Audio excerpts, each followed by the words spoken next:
আল্লাহ আমাদেরকে সুযোগ করে দিয়েছেন, আমাদের কোনো টেনশন নাই। মুসলমানের ঘরে জন্ম নিয়েছে, মুসলমান হই মরবো ইনশাআল্লাহ।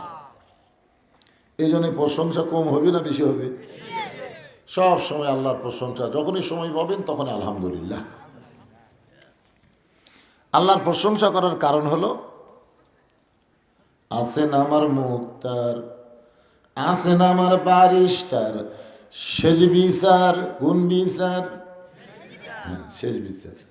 শেষ বিচারের হাইকোর্টেতে তিনি আমায় করবেন পার, আমি পাপী রাসূল জাবিন্দার। কত বড় আমাকে ভাগ্য! মাঝে মধ্যে কপালে কি কপাল রে, কি কপাল আমাদের! দেখছেন, ভাগ্যগুণে এমন একটা নবীর উম্মত হবার পারছি, যেই নবী নিজের জন্য একটা মুহূর্ত চিন্তা করেনি, একটা মুহূর্ত না, সব সময় শুধু চিন্তা করছে আল্লাহ আমার উম্মতের কি হবে, আমার উম্মতের কি হবে। আল্লাহ যখন হাকিম হয়ে আমাদের বিচার শুরু করবেন, ওই সময় আমাদের নবী উকিল হয়ে, ব্যারিস্টার হয়ে, এখানে একজন উকিল বসে আছে না নাই? আমাদের নবী আমাদের উকিল হবেন, ব্যারিস্টার হবেন, আল্লাহর কাছে জেরা করে আমাদেরকে সুপারিশ করে জান্নাতে পৌঁছায়া দিবে। আলহামদুলিল্লাহ, কি ভাগ্য আমাদের! আল্লাহ পাইছি মাশাআল্লাহ, নবীও পাইছি সুবহানাল্লাহ। আর যে কোরআন শরীফের তাফসীর শুনবেন, এমন একটা কোরআন, যে কোরআনের মধ্যে কোনো সন্দেহই নাই, ভুল নাই, ধোঁকা নাই। কোরআনের প্রথমে আল্লাহ বলেছেন জালিকাল কিতাব লা রাইবা ফীহি হুদাল লিল মুত্তাকিন।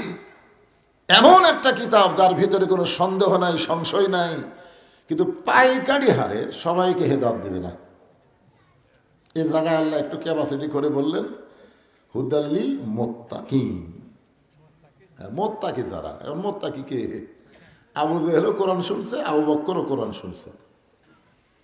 আবু বকর রাদিয়াল্লাহু নবীর সামনে বসে শুনছে, আর আবু জেহেল পিছন থেকে ডেঁড়ে ডেঁড়ে খাড়া হইতে শুনছে।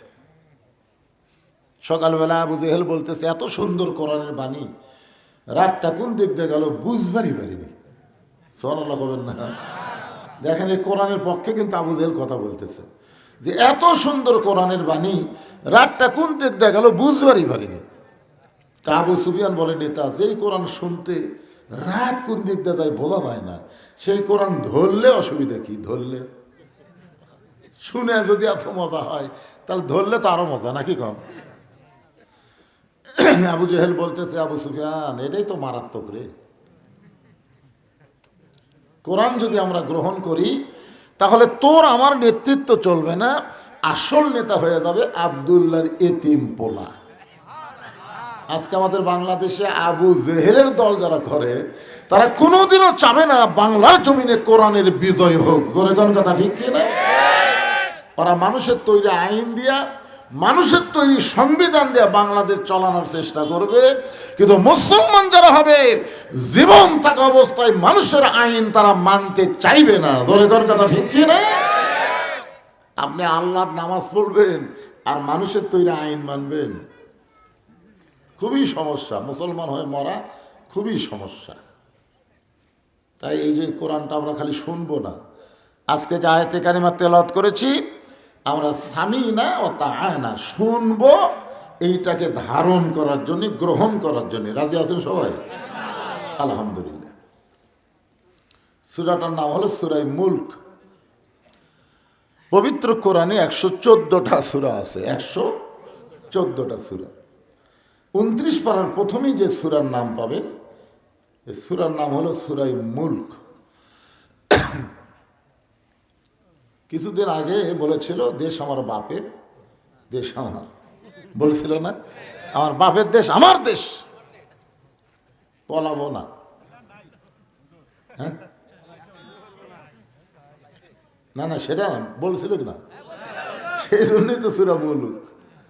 এখন 5 তলা বিল্ডিংয়ের উপরে চড়ে 1.5 লাখ টাকার খাট, 12,000 টাকার কম্বল, রাত 9টার সময় ওড়ে তামানে দিয়ে বলতেছে আমার বাড়ি, আমার ঘর, আমাকে নামাইকে। তো দুই কান্দে দুই ফেরেশতা বলতেছে, আল্লাহ আমরা কি লিখবো? কারণ দুই কান্দে ফেরেশতা কিসের জন্য? কন্ত লেখার জন্য। কোরআনের আয়াত আল্লাহ বলতেছেন, কেরামান কাতিবিনা ইয়ালামুনা মা তাফআলুন। মানুষ যখন, মুসলমান যখন ঘুমায়, ঘুমের আগে একটা দোয়া পড়ে, আল্লাহুম্মা বিইসমিকা আমুতু ওয়া আহইয়া। মানে ঘুম দেওয়ার মালিক যিনি, ঘুম ভাঙানোরও মালিক তিনি। জোরে কোন কথা ঠিক কিনা?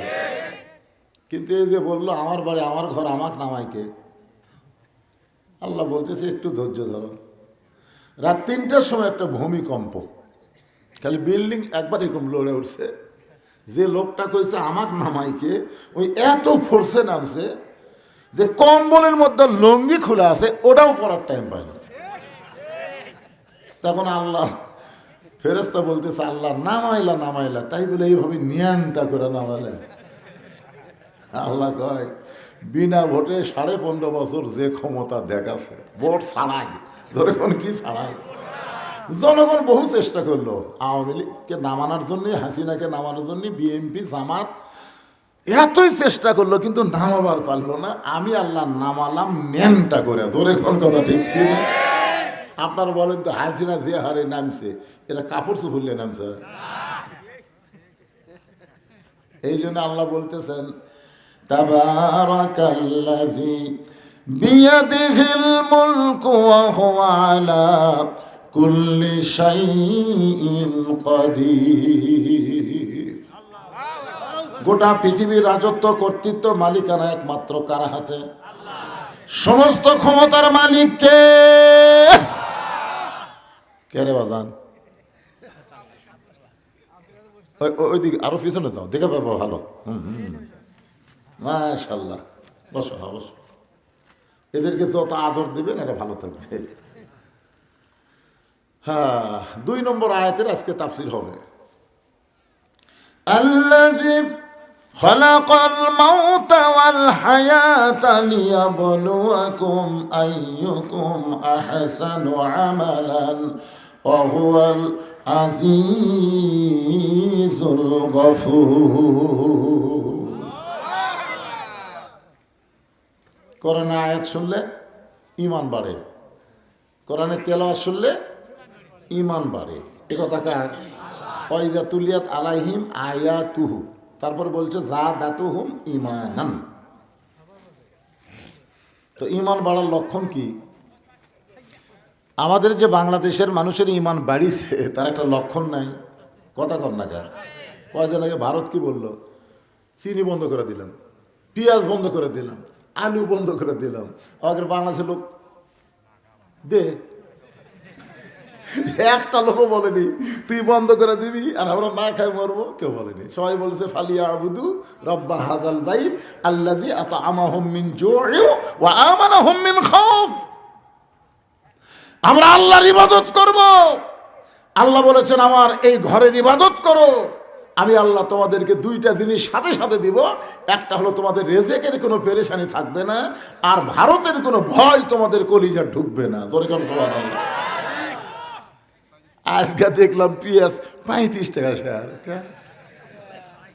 ওরা খালি কান দিচ্ছে, ভারতেরা খালি কান দিচ্ছে, ও বাবা রে বাবা, সব আলু রাস্তা ফেলে দিয়ে আত্মহত্যা করতেছে। বন্ধ করে দেব কেন? তোরা ভারত বন্ধ করে দিলে কি হবে রে? মুসলমানের আল্লাহ আসমান থেকে রেজেকের ফয়সালা করবে। জোরে করে কথা ঠিক কি না?